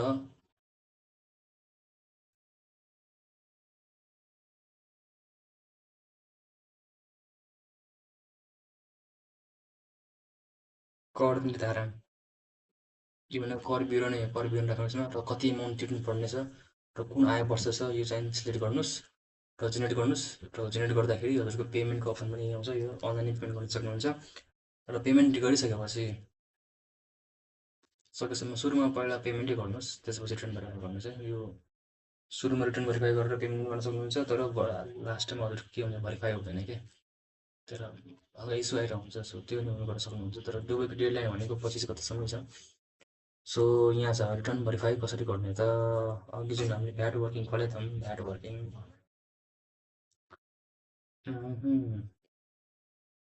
यस्तै हुन्छ कि यहाँको ठ्याक्कै सेम टु सेम यही फर्मेट हुन्छ कि यो जुन फर्मेट छ हाम्रो सेम टु सेम आइडीको पोर्टलमा यही फर्मेट हुन्छ। हामी एउटा पर्चेस रजिस्ट्रेसन पर्चेस सबै राख्छौँ। यो भनेको date, invoice number, tracking number, प्रदाताको नाम, जसबाट हामीले सामान किने हुन्छौँ त्यो पार्टीको नाम हुन्छ यो भनेको। अनि त्यस पार्टीको प्यान नम्बर हुन्छ। यो खासै यो भनेको हाम्रो रेकर्डले मात्रै हुन्छ। हामीले चाहिने भनेको मेन यो चाहिन्छ है, वर्किङको यो कुरा चाहिन्छ हामीले यो जस्ट यो भ्याटको लागि मात्रै, भ्याट रिटर्न्स भर्नको लागि यो चाहिन्छ। तर हजुरले रेकर्ड मेन्टेन गर्ने बेला यसरी यो फर्ममा पर्चेस गरेको कुराहरू र सेल्स गरेको कुराहरू, बेसिकली भ्याट र प्यान बिल भएको कुरा पनि राख्नुपर्छ। प्यानमा भ्याट त लाग्दैन, सो प्यान बिलको पनि मैले त्यो गर्न मिलेन, क्रेडिट गर्न मिलेन मैले है। र अर्को कुरा यहाँ जानुहोस्, यसमा जानुभयो पर्चेस रेजिस्ट्रेसनमा जानुहोस्, त्यसपछि पर्चेस रेजिस्ट्रेसन जानुभएपछि यहाँ मैले सेल्समा यहाँ यस्तो हुन्छ है, ट्याक्स इन्भोइस। मैले ट्याक्स इन्भोइस भनेर चाहिँ माथि हजुरको ट्याक्स इन्भोइस लेखेको हुन्छ क्या। सो यसको मात्र डिटेल्स यसमा बनाउने, यसको मात्र डिटेल्स है, यसको मात्र डिटेल्स, डेट हुन्छ, इन्भोइस नम्बर। यो हजुरले यो नेपाली फर्मेटमै बनाउनु पर्छ भने चाहिँ जरुरी छैन है। यो date, invoice number, supplier name, PAN, descriptions, quantity, total value, tax regime राख्ने, यसरी राख्ने, क्यापिटल गुड्स अनि क्यापिटल इम्पोर्ट गरेको कुराहरू। अनि अनि यो सेल्समा पनि यस्तै राख्ने, सेल्समा र पर्चेसमा सेम टु सेम छ, यस्तै नै राख्ने र यस्तो वर्किङ बनाउने। हरेक मन्थली वा ट्राइमेस्टरी छ भने चाहिँ यस्तो वर्किङ बनाउने र यसको एमाउन्ट अनि ट्याक्सेबल सेल्सको टोटल सेल्स एमाउन्ट यहाँ एउटा एक्जिम चाहिँ नलिने है। यहाँ यो एमाउन्ट प्लस गर्ने, एउटा यो एमाउन्ट प्लस गर्ने र एउटा पुँजीगत खरिद पैठारी पुँजीगत बाहेक छ, पुँजीगत बाहेक गरिएको खरिद यहाँ के छ, ट्याक्सेबल पर्चेस, ट्याक्सेबल इम्पोर्ट, यो भनेको क्यापिटल पर्चेस र क्यापिटल इम्पोर्ट, त्यो कुरा यो र यो र यो प्लस गर्ने है पर्चेसमा, र राखिदिने कता यहाँ पर्चेस छ नि, पर्चेस ट्याक्सेबल पर्चेस भन्ने यहाँ राखिदिने, यहाँ ट्याक्सेबल पर्चेस। तर ट्याक्सेबल इम्पोर्टको लागि यहाँ झन् छुट्टै छ कलम, पर्चेसमा र इम्पोर्टमा। त्यसको लागि के गर्ने भन्दाखेरि ट्याक्सेबल पर्चेसमा पुँजीगत कर बाहेक र पुँजीगत जोडिदिने, यदि इम्पोर्ट छ भने चाहिँ इम्पोर्ट, एक्सपोर्ट छ भने एक्सपोर्ट, के अरे इम्पोर्ट छ भने इम्पोर्ट, यदि इम्पोर्ट छैन भने चाहिँ अर्कोमा राख्दिने, यहीँ छ ट्याक्सेबल पर्चेसमा। यसमा हजुरको ट्याक्सेबल पर्चेस प्लस त्यो क्यापिटलको पनि आउँछ। सो त्यो कुरा हो, सेल्समा नै राख्न सक्नुभयो हजुरले यसरी नै। ल यसरी नै राख्न सक्नुभयो हजुरले। गरेको बिक्री, मैले त्यो सामान बेचेको, यो प्लस गरिदिने एउटा, र यति मैले एक्सपोर्ट गरेको, एक्सपोर्टमा त हजुरको तिर्नै पर्दैन भनेपछि यसको जुन वस्तु निकासीको सेवाको मूल्य कर, यसको कर भनेको कति आउँछ भन्दाखेरि 0% आउँछ है। निकासीको देशको नाम पनि लेख्नुहोस्, प्रज्ञापत्र नम्बर लेख्नुहोस्, मिति लेख्नुहोस्, यसको भ्याट आउँदैन, सो यसको भ्याटै छैन क्या। यो मूल्य यो जोड्नुहोस् अनि भ्याट यसमा हजुरको आफै आउँछ। यसमा मैले फर्मुला नै राखेको छु, यसमा यो 13% यसको 13% हुन्छ। यहाँ राख्नुहोस् पर्चेस गरेको कुरा, लिङ्क केही नि बिगार्नु पर्दैन, यहाँ मैले लिङ्क लगाएको छु है। सो हजुरले अप्ठ्यारो मान्नु पर्दैन केही कुरा, सबमा लिङ्क छ है। सो यो सिम्पल हजुरले यसलाई कपी पेस्ट गरेर आफ्नो एक्सेल सिटमा लग्नुहोस् र त्यहाँबाट आफ्नो वर्किङ गर्न थाल्नुहोस्, र सेम यही फर्मेटमा हाम्रो आइआरडीको पोर्टलमा पनि यही फर्मेटमै हुन्छ यो। सो म यहाँ गएँ आफ्नो, अनि मैले यो सबै स्टेपहरू अब कुनै अर्को बेला म हजुरलाई के गर्छु भन्दाखेरि कुनै क्लाइन्टको म प्यान नम्बर र त्यो जुन इन्फर्मेसन हुन्छ त्यो हाइड गरेर ब्लर गरेर पुरा फुल प्रोसेस देखाइदिन्छु। अहिलेको लागि यति बुझ्नु हो भने हजुरले आफै नै गर्न सक्नुहुन्छ कि, आफै नै। सेल्समा केही नै छैन, केही अप्ठ्यारो छैन चाहिँ कमेन्ट गर्नुहोस्, म अब यसो रिप्लाई दिन्छु। सो यो जब हजुरले त्यहाँ आइआरडी पोर्टल खोल्नुहुन्छ, त्यहाँ भ्याटतिर प्लस आइकन हुन्छ, प्लस आइकन थिचेपछि भ्याट रिटर्न्स एन्ट्री भन्नुहुन्छ। भ्याट रिटर्न एन्ट्रीमा प्यान नम्बर दिनुहोस् आफ्नो, पासवर्ड, पूर्ण पासवर्ड हुन्छ, प्यान नम्बर, इमेल ठेगाना, यो म्यान्डेटरी हुँदैन, इमेल ठेगाना नदिँदा पनि हुन्छ, र फोन नम्बरमा 98 बाँकीको 0008 र 0 राखिदिनुहोस्, रेजिस्टर हुन्छ अटोमेटिक। अनि सम्झना नम्बर आउँछ, सम्झना नम्बर नोट गर्नुहोस्, पछि एडिट गर्न र मोडिफाई गर्न चाहिँ सम्झना नम्बर चाहिन्छ है, मोडिफाई गर्न पनि। र सो जब यो गर्नुहुन्छ सम्झना नोट गरेर प्रोसिड, त्यसपछि प्रोसिडमा थिच्नुहोस्, प्रोसिडमा थिच्नु गयो भने यहाँ हाम्रो के आउँछ, माथि सम्झना नम्बर यो आफै आउँछ, र प्यान नम्बर पनि आफै आउँछ, र वर्ष पनि आफै आउँछ। होइन, यो वर्ष चाहिँ हामीले ठिच्नुपर्छ, यो वर्ष मतलब अब कुन वर्षको हामीले भर्न लागेको नि त। सो आयो वर्ष यदि अब जस्तै भनौँ अब वैशाख वैशाख 82 को छ भने चाहिँ वैशाख 82 राख्नु पऱ्यो। यहाँ 82, यहाँ वैशाख कुन महिनाको बढ्दैछ भनेर। र यो भनेको खाताको किसिम यो चाहिँ राख्नु पर्दैन हामीले, अनि यो चाहिँ राख्नुपर्छ यो मासिक हो कि चौमासिक हो कि द्विमासिक हो त्यो कुरा, र कुन भर्दैछौँ। अब मासिक गर्नुपर्छ महिना आउँछ यहाँ, कुन महिनाको बढ्दैछौँ। चौमासिक चाहिँ गर्नुपर्छ कुन चौमासिक, पहिलो दोस्रो कि तेस्रो। चौमासिकमा तिनवटा मात्रै भन्नुपर्छ, तिनवटा मात्रै भन्नुपर्छ चौमासिकमा। सो त्यो चाहिँ सिलेक्ट गर्नुपर्ने हुन्छ, यहाँ अप्सन आउँछ हजुरले। सो पहिला सुरुमा यो फर्स्ट कुन वर्षको हो त्यो राख्ने, त्यसपछि कुन महिना त्रैमासिक हो कि त्रैमासिक हो त्यो राख्ने। यहाँ हजुरको महिना आउँछ, कुन महिनाको भरिरहेको छौँ हामी। यो भनेको करको किसिम, यो भनेको अब करको किसिममा महिना थिचेपछि महिना आउँछ, चौमासिक थिचेपछि ट्राइमेस्टर फर्स्ट हो कि सेकेन्ड हो कि थर्ड हो त्यो आउँछ। बाई मन्थली छ भनेपछि कि पहिलो दोस्रो तेस्रो चौथो चौथो कुन हो त्यो चाहिँ राख्ने। अब यहाँ हेर्नुभयो भने हजुरले सेम टु सेम छ, यहाँ कारोबारको मूल्य त्यहाँ मूल्य राखिदिने, अनि यहाँनिर राख्नुपर्छ भ्यालु आफै। सो तपाईँको भन्नुभएको अङ्कित परेको चाहिँ मिलेन। यदि हजुरले यहाँ मिस्टेकली यदि के भन्छ भन्दाखेरि यदि हजुरले लिनुभएको छ के अरे मन्थली रिटर्न भर्नुपर्ने, तर हजुरले चौमासिक रेडी गरिदिनु भयो क्या। सो यसमा के छ भन्दाखेरि लिँदैन, आफै लिँदैन, यसले आफै इरेर बताइदिन्छ कि तपाईँले भन्नुभएको अङ्कित मूल्य रेकर्डसँग मिलेन भनेर भनिदिन्छ क्या, आफै नै भनिदिन्छ क्या। सो मन्थली छ भने चाहिँ मन्थली नै अटोमेटिक लिन्छ, तर चौमासिक चाहिँ लिँदैन क्या आफै, किनभने चौमासिकको लागि हजुरले एप्लिकेसन लिएर अनि त्यसको लागि एप्रुभल दिनुपर्छ, अनि मात्रै चौमासिक भर्नु पाउनुहुन्छ हुँदैन। र ल हेर्नु चाहिँ भ्याट वर्किङको सेम टु सेम यही फर्मेटमा छ है। ठ्याक्कै ठ्याक्कै एमाउन्ट त्यहाँ एक्सेल बनाउने र हरेक महिना यहाँ आएर ठ्याक्क ठ्याक्कै एमाउन्ट यहाँ गएर राखिदिने हो। र हजुरको यहाँ गएर अनि यो जुन छ यो चाहिँ डेबिट क्रेडिट माथिको प्लस माइनस आउँछ, र यो चाहिँ बिर्सिनु भएन है। यदि मैले लास्ट टाइम योभन्दा पछिल्लोको रिटर्न भर्दाखेरि मेरो यदि पेएबल थियो भनेपछि यहाँ रिसिभेबल केही नै आउँदैन, जिरो नै आउँछ। यदि रिसिभेबल मेरो सेल्स कम थियो, पर्चेज नै बढी थियो, यानि कि दिनुपर्ने क्रेडिट पैसा जुन छ त्यो चाहिँ बढी थियो क्या। के अरे पर्चेस बढी थियो भनेपछि मेरो भ्याट लिनुपर्ने देखिरहेको थियो।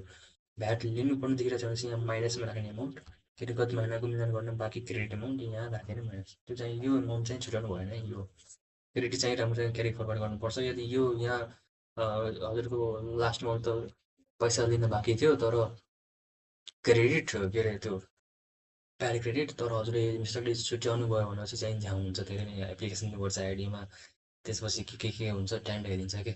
सो यदि यो चाहिँ राम्ररी हेर्नुहोस् है, यो होला गत महिनाको मिलान गर्न बाँकी पहिले योभन्दा जस्ट पछाडिको भरेको रिटर्न मा पेबल थियो कि रिसिभेबल थियो त्यो चाहिँ यसरी चेक गर्नुहोस् है पहिला। त्यो चाहिँ चेक कसरी गर्ने भन्दाखेरि आइडीको जेनरल लगइनमा जाने र ट्रान्जेक्सन्सभित्र जेनरल लगइन गर्नुहोस् आइडीको, र ट्रान्जेक्सनभित्र जानुहोस्, ट्रान्जेक्सनभित्र भ्याट सिलेक्ट गर्नुहोस्, र त्यसमा धेरै नै अप्सन आउँछ, र त्यो लास्ट टाइमको भरेको भरिफाई रिटर्न्सको डाउनलोड गर्न मिल्छ। ट्रान्जेक्सन्सबाट गएर त्यो डाउनलोड गर्नुहोस्, र त्यसमा हेर्नुहोस् कति थियो पेएबल रिसिभेबल। पेएबल छ भनेपछि जिरो राख्नु पऱ्यो, रिसिभेबल छ भने त्यो ब्यालेन्स यहाँ राख्नुहोस्, रिसिभेबल ब्यालेन्स है। त्यो रिसिभेबल ब्यालेन्स चाहिँ यहाँ राख्नुहोस्, गत महिनाको मिलान गर्न बाँकी क्रेडिट रिसिभेबल ब्यालेन्स यहाँ राख्ने। अनि यो जुन अनि यो एमाउन्ट आउँछ हजुरको, यो ठ्याक्कै यहाँ हेर्नुहोस्, मेरो यो वर्ष रिसिभेबल देखिरहेको छ यति 1 लाख समथिङ, अनि यहाँ जिरो एमाउन्ट यो माइनस हुन्छ क्या। यदि मैले यहाँ रिसिभेबल देखिरहेको थियो भने यो प्लस हुन्थ्यो, अथवा अथवा यो महिना मेरो पेबल आउँथ्यो, यो महिना मेरो 1 लाख माइनस गर्दा 1 लाख पेबल आउँथ्यो भनेपछि 1 लाख यहाँ पेबल आउँथ्यो, यहाँ जे रिसिभेबल थियो यो माइनस गरेर आउँछ। यो एमाउन्ट भनेको यो माइनस यो गरेर यो आउँछ है। यो भने अनि यहाँ यो भनेको यो एमाउन्टमा के राख्नु हुन्छ, गत महिना मेरो लिनुपर्ने क्रेडिट आइटम्स यहाँ नेगेटिभ यदि 20,000 मान्नुहोस् मेरो क्रेडिट लिन बाँकी थियो पछिल्लो महिना भनेपछि त्यो चाहिँ क्यारी फरवर्ड हुन्छ, र यहाँ मैले सेटअप गर्न पाएँ क्या। सिम्पल त्यो कुरा सिम्पल सेटअप हुन्छ। यो चाहिँ सेटअप गरेर नेटमा तिर्ने हो कि, नेटमा पेबल आउँछ कि रिसिभेबल आउँछ त्यो चाहिँ नेटमा हुन्छ। यहाँ जम्मा गरेको रकम यो जिरो नै हुन्छ, र लास्टमा गएर हजुरले के गर्ने सेभ गरिदिने है। पहिला के हुन्थ्यो यहाँ सब्मिट जुन मैले भनेँ नि सेक्सन्स 24(4) अनुसार, त्यसमा के छ भन्दाखेरि सब्मिट गरिसकेपछि पहिला हजुरले एडिट गर्न पाउनु हुन्थेन क्या, फेरि नयाँ गर्नु पर्थ्यो। नयाँ भरे भरिफाइड नहुन्जेलसम्म फेरि नयाँ गर्नु पर्थ्यो क्या। सो नयाँ सबमिसन नम्बर लिएँ अनि फेरि भयो। तर योपालिदेखि के छ भन्दाखेरि हजुर यदि सब्मिट गरिसक्नु भएको छ भने चाहिँ विदिन 7 डेजसम्म हजुरले यसलाई एडिट गर्न पाउनुभयो क्या। यदि भरिफाई गरे छैन भने भरिफाई गरे छैन भने हजुरको यो भरिफाईको अप्सन यहाँ पनि छ एउटा। र यदि होइन सबमिट गरिसकेपछि हजुरले त्यो जेनरल लगइनमा गएर भरिफिकेसन भन्ने एउटा त्यो हुन्छ अप्सन। जेनरल लगइनमा गएर भरिफिकेसनमा गएर नि त्यहाँबाट पनि भरिफाई गर्न सक्नुहुन्छ। यो भनेको सिम्पल भरिफाइड नै हो। सो यहाँबाट पनि भरिफाई गर्न पाउनुभयो। सुरुमा सेभ गर्ने, त्यसपछि सबमिट, र त्यो सबमिट गर्नुभन्दा पहिले यहाँ क्लिक गर्नुपर्छ। यो छ क्लिक, टक्क गरेर यहाँ यो ठाउँमा क्लिक गर्नु पर्यो है। म र जानकारी र पूर्व भएको ब्यौरा प्रमाणित गर्दछु भनेर टिक हान्ने, त्यसपछि सेभ अनि सबमिट। अनि भरिफाई गर्नको लागि हजुरलाई यो देखाउँछ। जब हजुरले सबमिट गर्नुहुन्छ र भरिफाईबाट थिच्दाखेरि हजुर यो देखाउँछ, यो यस्तो आउँछ अप्सन।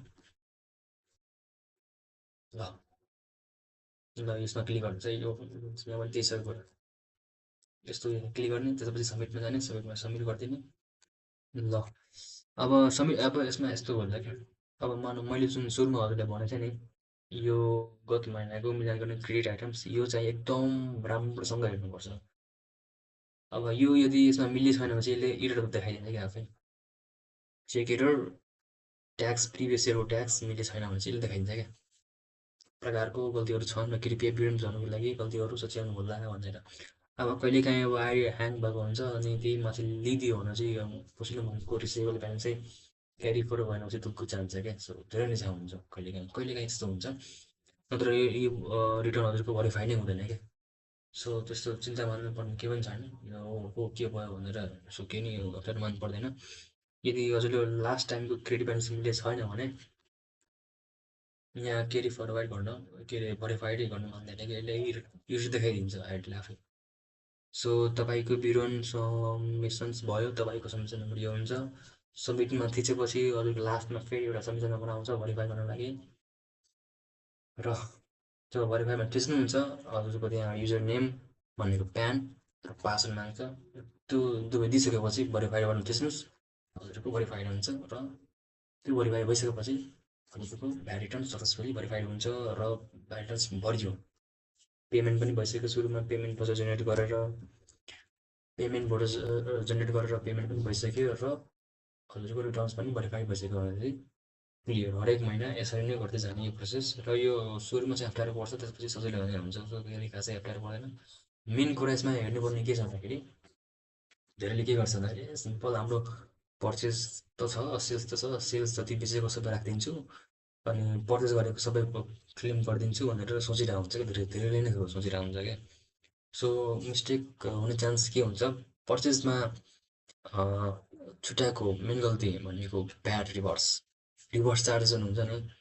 अब अनरेजिस्टर्ड पार्टीबाट म कारोबार गर्दैछु अथवा फरेन बाहिर आउट अफ नेपालबाट म कुनै सर्भिस लिइरहेको छु भने त्यसको भ्याट पनि तिर्नुपर्छ क्या मैले। तर त्यो रिभर्स भ्याट यदि मैले तिरेन भने चाहिँ 15% फाइन लाग्छ। अब ठुल्ठुलो कम्पनीले, पब्लिक कम्पनीहरू के हुन्छ भन्दाखेरि अब बाहिरबाट कारोबार पनि गरेर हुन्छ फरेन ओरिजिन्स कम्पनीहरूबाट।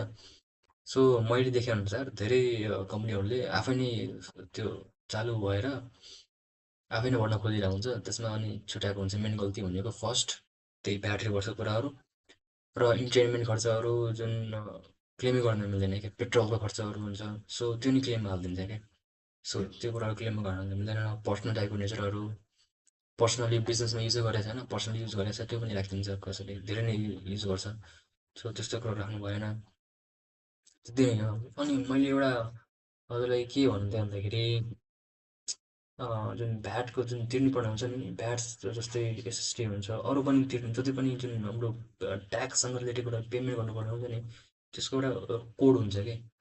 त्यही अघिको पेड भर्जनमा जाने, पेड भर्जनमा गइसकेपछि तपाईँलाई जे तिर्नु छ त्यसको त्यो रोपनी कोडको जेनेरेट गर्ने अनि त्यहाँबाट पेमेन्ट गर्ने हो कि। पेमेन्ट गर्ने बेला हजुरले अनलाइन पनि पेमेन्ट गर्न पाउनुहुन्छ। त्यसकै पे भन्ने अप्सन हुन्छ, मेक पेमेन्ट, त्यहाँबाट सट्ट गएर पेमेन्ट गर्न सक्नुहुन्छ। अर्को भनेको आइडी, त्यो पेमेन्ट भोचर लिने, जेनेरेट भएको बेला प्रिन्ट आउट निकाल्ने र आइडीको अफिस जाने, आइडीको अफिसबाट नि गर्न पाउनुहुन्छ। कि त ब्याङ्क, जुन यसमा ब्याङ्क नम्बर हुन्छ त्यो ब्याङ्कमा जाने र त्यसमा राजस्व बुझाउनु छ भनेर माग्नुहोस्, त्यो ब्याङ्कमा गएर नि डिपोजिट गर्न पाउनुहुन्छ। र त्यो उसको रेभेन्यू कोड के हो, यहाँ सर्च गर्नुभयो आरइबिएम कोड भनेर सर्च गर्नुभयो भने